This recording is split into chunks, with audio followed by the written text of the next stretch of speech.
Praise the Lord. உங்கள் Jennifer Geetha வட சென்னையில இருந்து. நம்ம எல்லாருக்குமே நல்லா தெரிஞ்ச பூ வாழைப்பூ. ஆமாங்க, யாருன்னா செஞ்சு கொடுத்தா சாப்பிட ரொம்பவே விருப்பம். ஆனா செய்யறது ரொம்ப கஷ்டம்னு நம்ம நினைச்சிட்டு இருக்கோம். ஆனா உண்மையிலேயே ரொம்ப சுலபமான ஒண்ணுங்க. இது கஷ்டமே இல்லைங்க.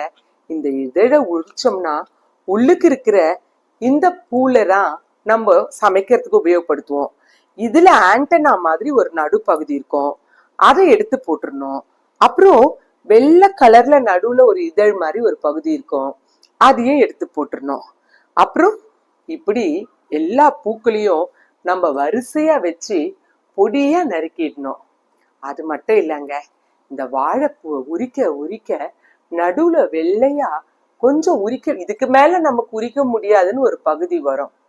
அந்த பகுதி வரும்போது அப்படியே மொத்தமா வெட்டி போட்டு சமைச்சிடலாம்.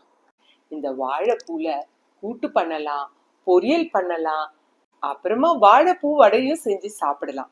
மழைக்கு கூட ரொம்ப நல்லா இருக்குங்க. பாருங்களேன், இந்த பூ எவ்வளவு உடம்புக்கு ஆரோக்கியமானது, எவ்வளவு நல்லது.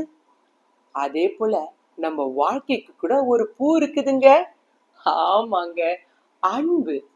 இந்த அன்பு நமக்குள்ள இருந்தா பரமபிதாவாகிய தேவனுடைய அன்பு தாங்க எனக்கு இப்ப ஞாபகத்துக்கு வருது.